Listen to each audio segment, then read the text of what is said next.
Olá pessoal, nós estamos aqui mais uma vez, irmão Alan aqui, né? Hoje eu queria passar uma palestra, né? Apresentar uma palestra para vocês sobre a verdade sobre as festas juninas. É uma palestra principalmente para cristãos, para evangélicos, né, que querem ter um conhecimento mais profundo acerca do surgimento das festas juninas, da cultura, principalmente, que foi surgindo ao longo do tempo com essas festas, né? E alguns alertas importantes, né, que nós precisamos considerar. Você que é crente, que é cristão e que quer se manter puro na palavra de Deus. Amém? Eu vou puxar aqui minha câmera aqui. Vamos começar aqui a nossa apresentação. Muito bem.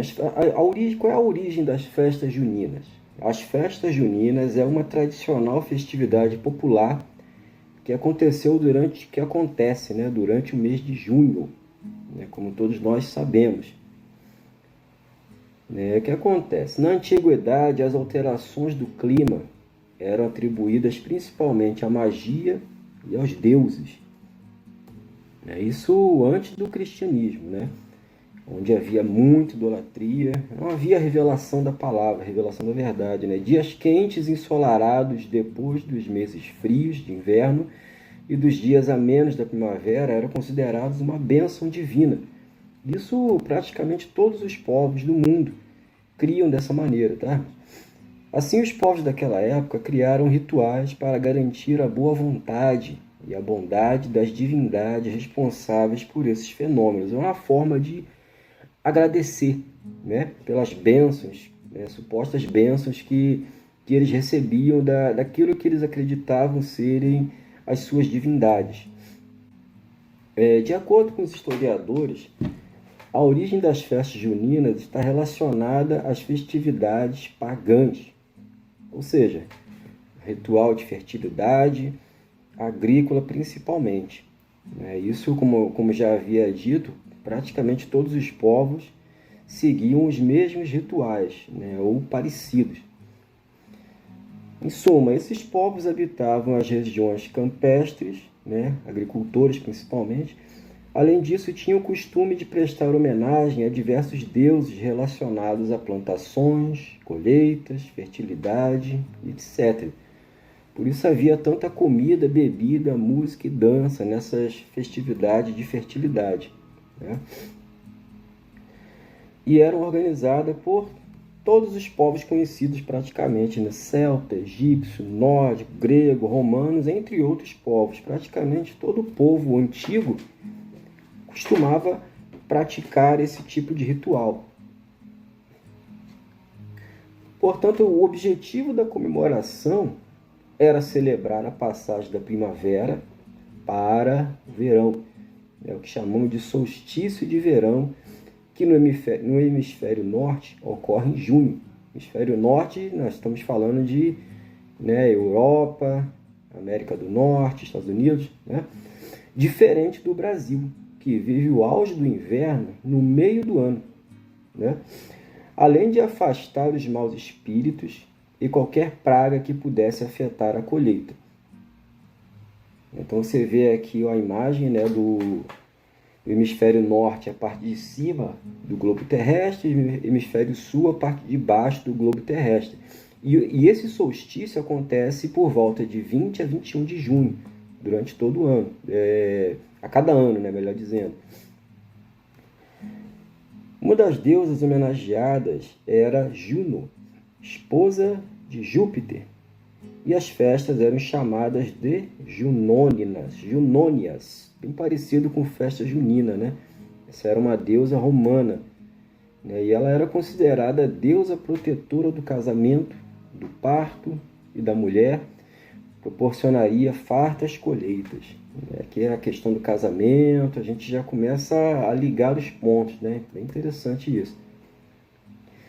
Para isso, as festas juninas eram uma maneira que o povo encontrou para homenagear seus deuses, como Afrodite, Adonis, Tamos, Ista, Ísis, Osíris, Freia, Vênus, Juno, Jaci no Brasil, todos relacionados à fertilidade, para abençoarem o período de colheitas, para que os deuses abençoassem também a relação entre as famílias, casamentos, batizados, entre outros. Né? Todo mundo antigo tinha algum tipo de vínculo com esse tipo de festividade. Entretanto, aí que entra a questão, né? Entretanto, durante a transição da Idade Antiga para a Idade Média, houve a cristianização desses povos. Como resultado, a Igreja Católica assimilou as festas. Ela quase que fundiu, né? Aos poucos, cristãos foram criando novos mitos para explicar as práticas anteriores, pagãs. Estavam fazendo o que hoje chamamos de sincretismo religioso. O que é o sincretismo religioso? É você misturar conceitos religiosos. Você pega uma parte de uma religião, alguns detalhes de outra religião, funde uma na outra, e é o que a gente chama hoje de sincretismo religioso. Né? Aqui no Brasil a gente tem muito isso. Né? A gente vai entrar em mais detalhes mais para frente.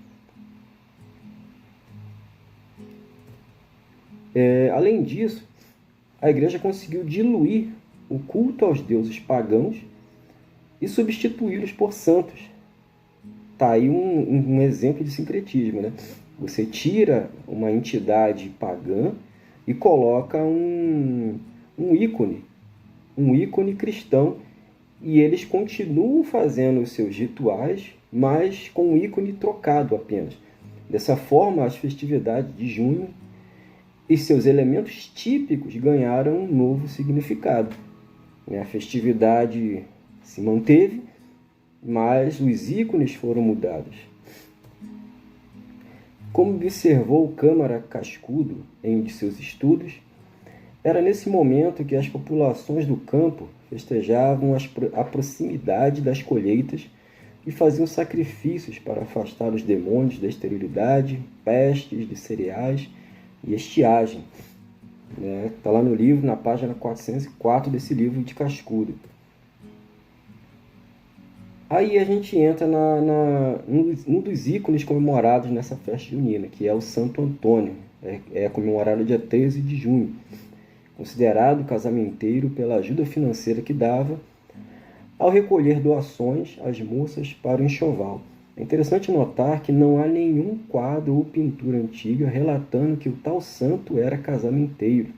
São apenas superstições populares, possivelmente adaptadas de cultos romanos, de Juno ou góticos, culto de fertilidade. Foi uma adaptação que foi criada ao longo do tempo. Simpatias com a sua imagem e superstições, como o chamado pão bento, também fazem parte do ritual do dito santo. Tudo isso sincretismo. Foi tirado de outras... São situações que vêm de cultos pagãos que foram entrando dentro da igreja, infelizmente, contaminando o dogma da igreja. Por exemplo, nós temos aqui uma das simpatias conhecidas, é você virar o santo de cabeça para baixo enquanto ele não cumprir aquilo que você ordenar ou pedir. Costuma-se fazer isso. Não sei se hoje em dia faz, mas era algo comum antigamente. Ou colocar ele de cabeça para baixo num copo d'água. E o tal do chamado pão bento também, que ainda é costume em alguns lugares. O que significa mandinga, gente? Vamos tentar entender isso aqui. Isso aqui é uma coisa muito comum também nessa época do ano. Os mandingas eram um povo que habitou na África e tinha por costume usar amuletos no pescoço, na forma de pacotinhos contendo papéis com versículos do Alcorão e signos de Salomão, que são textos apócrifos, não são textos bíblicos. A gente não pode considerar que Salomão é o mesmo Salomão da Bíblia. E foi deles que surgiram as bolsas de mandinga, tão difundidas no Brasil hoje. O que a gente entende por mandinga aqui no Brasil? Passou a significar objetos ou conjunto de coisas que encerram em si um poder sobrenatural, que lhes foi conferido em ritual específico para esse fim. Ele era como que consagrado, Magia, simpatia, o feitiço. Simpatias e mandingas são associadas à feitiçaria. Né? Tudo que a gente enxerga como objeto de sorte, né? Trevo de 4 folhas, a ferradura, né? Olho de boi, pé de coelho, essas coisas que as pessoas costumam aplicar poderes de proteção, poderes de te guardar de alguma coisa. Né? Isso tudo são simpatias, são mandingas, né? Considerado mandinga hoje, algo que... lembrando que o mandinga, aquela tribo mandinga, eles faziam aqueles papeizinhos, deixa eu até voltar aqui, eles faziam esses papeizinhos com versículos do Alcorão como forma de proteção. Né? Era uma simpatia também, era uma mandinga, era uma maneira que eles tinham, que eles entendiam que aquilo ia proteger eles de espíritos malignos, da mesma forma que a gente faz aqui no Brasil hoje, muitas pessoas fazem no Brasil. Né? Acolhem objetos, mantêm objetos pendurados no corpo, ou atrás da porta, ou em algum lugar, como uma forma de proteção. Né? Só que biblicamente isso não tem poder algum, não tem poder algum de proteção, tá? Aí nós entramos em João Batista, que é comemorado dia 24 de junho. É interessante que João Batista ele assumiu outro perfil, né? Foi incorporando certamente qualidades de algum herói mítico, celta ou gótico, e tornando-se um deus amável e dionisíaco, com farta alimentação, danças, músicas, bebidas e uma marcada tendência sexual nas comemorações populares. Isso quem escreveu foi Cascudo, tá, gente? Não sou eu que estou falando, não. Quem era João Batista na Bíblia? João Batista era um homem extremamente duro nas suas palavras. Né? Se você for ler lá Mateus no começo, Lucas, você vai ver um profeta, o último profeta do Antigo Testamento, extremamente poderoso, ríspido nas suas palavras, e não tinha nada de amoroso, de amável, não. Ele era extremamente poderoso e com palavras de profeta, né? Palavras que machucavam principalmente os fariseus, mas que fez uma grande obra para o Senhor. E hoje nós vemos o João Batista como uma criança segurando uma ovelha, né, que não faz muito sentido se a gente seguir ler os textos da palavra de Deus. Tá? Baco ou Dionísio são, na verdade, a mesma divindade. Né? Dionísio é o nome grego original do deus do vinho, do teatro e do êxtase, enquanto Baco é o nome pelo qual ele passou a ser chamado na mitologia romana. Então parece que houve uma mudança de caracteres aqui. Né? O João Batista bíblico ele foi deixado de lado e colocaram aplicações de Baco em João Batista. Aplicaram coisas que não são da personalidade de João Batista. Eles aplicaram a personalidade de Dionísio em João Batista. É o que parece que aconteceu. Né? E que nós vemos aqui, da onde vem a palavra bacanal? Exatamente desse deus, dessa entidade, Baco. E é o que nós vemos, né? Muitas vezes nas festas juninas, né? Bacanais, festas, farras, né? Onde não há pudor, onde não há moralidade, assim como nós vemos no Carnaval, assim como nós vemos no Natal também, infelizmente, são aplicações pagãs dentro de rituais, dentro de festividades consideradas cristãs, infelizmente. Era comum rezadeiras e cartomantes tirarem a sorte de João, né? A sorte de São João. Isso não é uma cultura cristã. Isso foi acrescentado, né, à ideologia cristã, infelizmente. São coisas que veio do espiritismo, né, de cartomantes, dessas coisas, e foram sincretizadas dentro da igreja. As pessoas aproveitam o mês de junho para realizar seus rituais, como é o caso dos batizados na fogueira de São João. Isso Acredito que já tenha diminuído bastante, né? Mas há anos atrás, algumas décadas atrás, isso nas cidades dos interiores, isso do interior era comum, né? E da onde surgiu essa ideia? Uma das possíveis origens remonte ao batismo da erva mate, onde as crianças recebem o nome Guarani dado pelo pajé e cujas projeções sobre o Ano Novo são interpretadas pelo pajé. Nesse momento as crianças eram batizadas. Da mesma forma que em algumas cidades, alguns vilarejos do interior, acontecia há algum tempo atrás. Entrando agora em São Pedro, que é comemorado dia 29 de junho. Você vê como é que vai mudando a personalidade dos personagens. É muito interessante isso. E é importante que você preste atenção nisso. Essa imagem que você está vendo é Tupã, Deus Tupi-Guarani. São Pedro foi identificado com Tupã, a toda poderosa entidade indígena, o Senhor da chuva e dos trovões.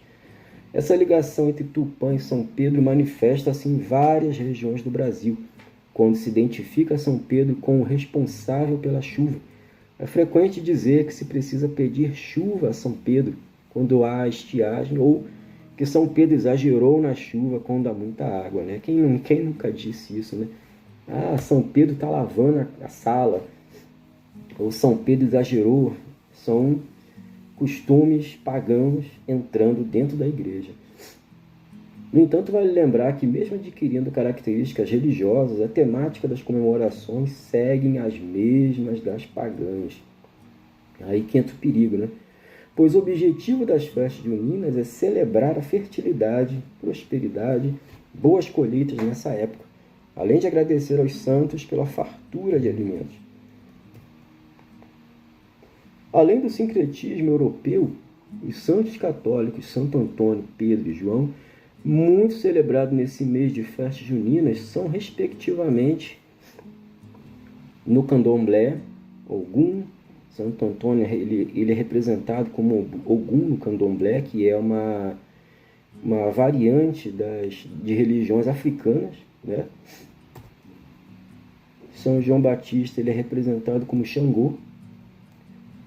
E São Pedro representado como Oxóssi, eu acho.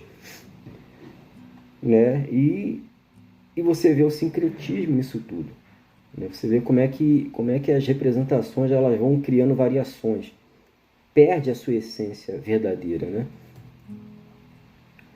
Os principais símbolos também possuem raízes pagãs. Você vê, o fogo foi elemento muito importante nos rituais de antigas culturas. Os antigos celtas celebravam uma festa no 1º de maio para comemorar o início do verão. Nessa ocasião eram acesas grandes fogueiras, no meio das quais os druidas, seus sacerdotes, faziam passar o gado pela brasa para livrá-los de doenças. Está no livro de Chevalier. Outros dançavam ao redor das fogueiras para as entidades da natureza, em rituais de fertilidade e agradecimento. No neopaganismo, tem o Sabá do Fogo, né, que é comemorado o Lita, também conhecido como Sabá do Fogo, pois é comemorado originalmente com fogueiras. E você não vê, irmãos, em momento algum na Bíblia citar fogueiras em algumas das comemorações. Em momento algum, nem mesmo no Velho Testamento, nem mesmo nos rituais judaicos, né? Quanto menos nos rituais cristãos do Novo Testamento. As fogueiras representam a força e o poder do sol, é o que eles creem, né? Pedindo que o verão seja mais longo e o inverno menos rígido, além da famosa tradição dos povos celtas de pular fogueiras para adquirir mais força e vitalidade do elemento do fogo. É a crença de que o fogo ele pode liberar poder, é um elemento de poder, né? Nas festas pagãs indígenas, elas eram feitas para espantar os maus espíritos. Então eles dançavam ao redor do fogo, pulavam, para poder afastar os maus espíritos. Era a crença indígena aqui no Brasil.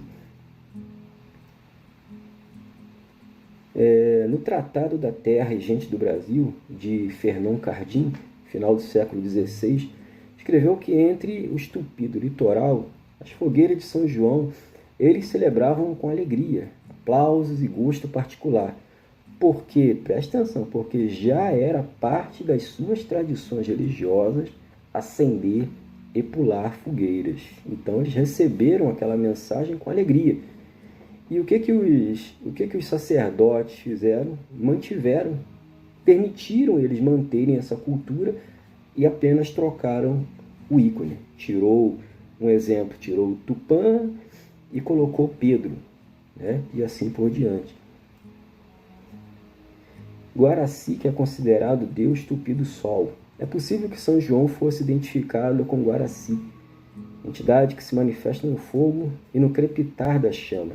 Daí a importância da fogueira e da brasa nessas comemorações. Na tradição católica, a fogueira tem uma explicação. Isso aqui é interessante, né? Isabel teria dito a Maria, mãe de Jesus, que acenderia uma fogueira para avisá-la do nascimento de seu filho, João. Maria viu as chamas de longe e foi visitar a criança que tinha acabado de nascer. Isso é uma tradição católica, tá, irmãos? Em momento algum você vê isso, existe alguma citação dessa cena na Bíblia. Em momento algum. São tradições criadas, né? Os fogos de artifícios, né? Segundo a tradição popular, o barulho dos fogos de artifício espanta maus espíritos e acorda São João para a festa. Vê que são coisas meio que absurdas, né? A lavagem do santo, a tradicional lavagem de São João no dia 24 de junho é um batismo simbólico. Segundo a crença popular, no momento da lavagem, a água do rio passa a ter poderes de cura. Isso nós vemos, sabe aonde? Na Índia. Acredita-se que tomar banho no Ganges, considerado sagrado pela religião, lava os passados e, consequentemente, traz cura. Mais um exemplo de sincretismo, né? Uma mistura de ideias, de crenças. Em momento algum na Bíblia nós vemos isso também, né? A única citação de lavagem na Bíblia citada é o batismo, né? Não que o rio, há poder no rio de curar. Mas o que é o batismo? O batismo é um batismo de arrependimento. João Batista ele falava, né? Você precisa se arrepender. E o batismo, ele simboliza, ele demonstra, ele é uma demonstração pública do teu arrependimento. Não que o rio vai lavar os teus pecados, mas você já se arrependeu de coração. E a representação visível desse arrependimento é demonstrada como? Pelo batismo. Você se batiza e você passa a ter um relacionamento, você passa a ser parte daquele grupo que nós chamamos de igreja. Mas em momento algum a Bíblia diz que há poder na água. Não é poder na água. O poder ele já aconteceu pela transformação do Espírito Santo que realizou o arrependimento. O arrependimento ele traz a bênção de Deus, o poder do Espírito Santo, o novo nascimento, e daí você de forma simbólica é batizado. Você morre para o velho homem e ressuscita para o novo homem de forma simbólica. Mas a transformação já ocorreu antes mesmo do batismo. Amém? A origem vem do candomblé, onde a lavagem de santos significa a inicialização aos orixás. Então, em momento algum, a ideia era o batismo de João Batista. Não. Mas eles mudaram o conceito, né? Tirou o conceito do batismo de arrependimento e colocou aquele conceito de batismo de lavagem da purificação, né? Criando um sincretismo religioso, tirando a ideia original e colocando ideias paralelas que não condiz com a verdade, que não condiz com a verdade da palavra de Deus. Algumas refutações importantes aqui, acho que eu queria passar. Primeiro que sincretismo é idolatria, misticismo, tudo isso faz parte das festas juninas. Sincretismo, idolatria, misticismo, incluindo simpatias, sortes e ritos. Segunda Reis, nós lemos o seguinte: e o Senhor advertiu a Israel e a Judá, pelo ministério de todos os profetas e de todos os videntes, dizendo: convertei-vos de vossos maus caminhos e guardai os meus mandamentos e os meus estatutos, conforme toda a lei que ordenei a vossos pais, e que eu vos enviei pelo ministério de meus servos, os profetas. Porém não deram ouvidos, antes endureceram a sua cerviz. Endurecer a cerviz é você não arriar, não baixar a cabeça, né? Não se render a uma verdade. Como a cerviz de seus pais que não creram no Senhor seu Deus, e rejeitaram os seus estatutos e a sua aliança que fizera com seus pais, como também as suas advertências, com que protestara contra eles, e seguiram a vaidade, e tornaram-se vãos, inúteis, como também seguiram as nações que estavam ao redor deles, das quais o Senhor lhes tinha ordenado que não as imitassem. Seguiram a vaidade, tornaram-se vãos, né? E Deus ordenou para não imitar aquilo que era passado pelas nações. E é exatamente o que as pessoas costumam fazer, né? nas festas juninas. Continuando no versículo 16: e deixaram todos os mandamentos do Senhor seu Deus, e fizeram imagens de fundição, 2 bezerros, e fizeram um ídolo do bosque, e adoraram perante todo o exército do céu, e serviram a Baal. Também fizeram passar pelo fogo a seus filhos e as suas filhas, e deram-se adivinhações, e criaram agouros, e venderam-se para fazer o que era mal aos olhos do Senhor, para o provocarem a ira. Portanto, o Senhor muito se indignou contra Israel, e os tirou de diante da sua face. Nada mais ficou, senão somente a tribo de Judá. Fizeram imagens, adivinhações, criam em agouros. Exatamente o que acontece nas festas juninas, né? Imagens, adivinhações, agouros. Isso é a importância de estudar, de pesquisar, né? Uma outra refutação seria o que é santo. Temos 2 concepções, né? A concepção católica e a concepção evangélica. Começando pela concepção católica aqui, eu peguei um site da CNBB, que é um site católico, e lá explica o que é mais ou menos. Vamos lá, vamos ler aqui. Os santos são pessoas que viveram virtuosamente e já alcançaram a glória do céu. Isso é na visão deles, tá?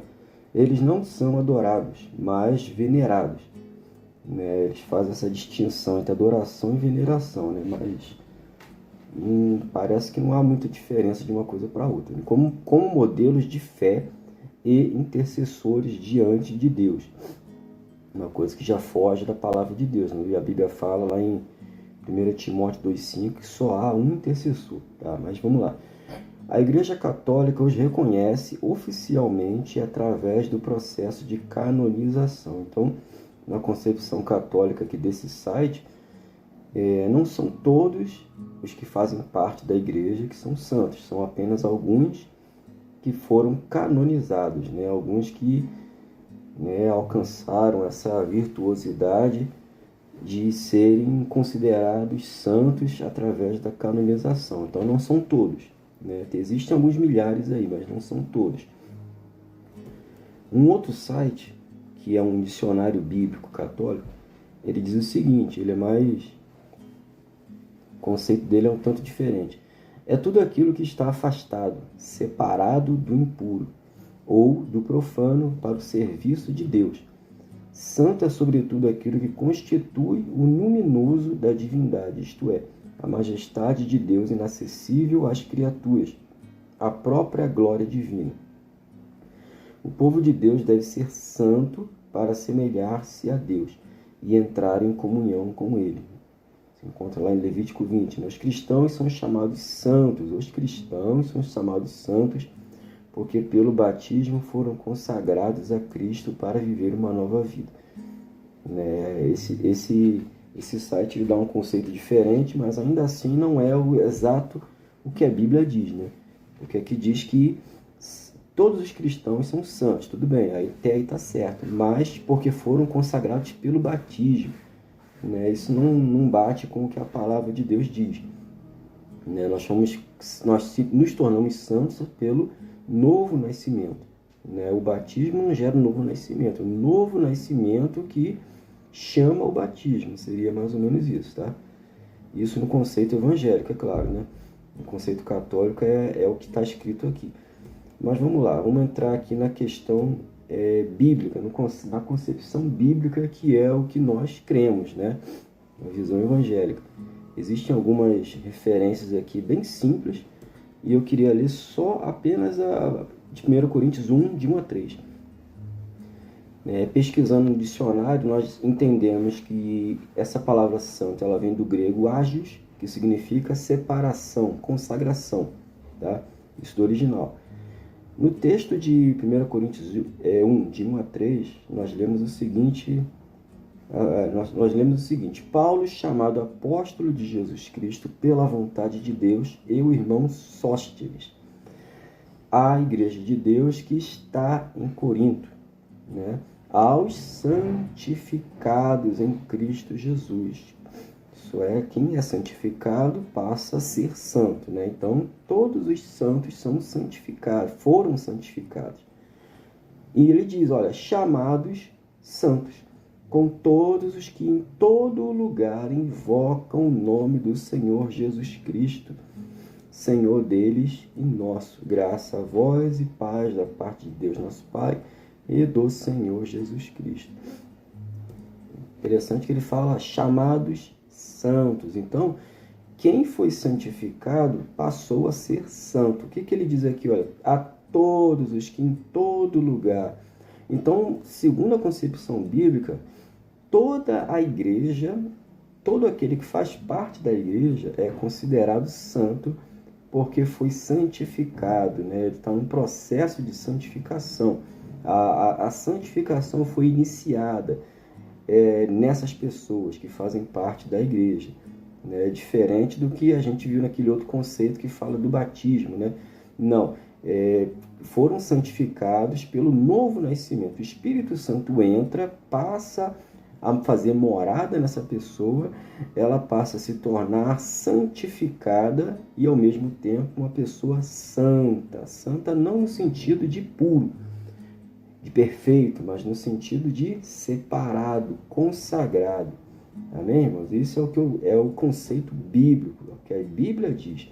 Então, todo aquele que faz parte da igreja, tem comunhão com a igreja, é uma pessoa santa, né? É um santo de Deus, um separado de Deus, um consagrado de Deus. Amém? Nesse sentido de separação, tá? Agora, podemos participar? Vamos entender um texto aqui de 1 Coríntios 6, 12. Veja o que diz. Todas as coisas me são lícitas, mas nem todas as coisas convêm.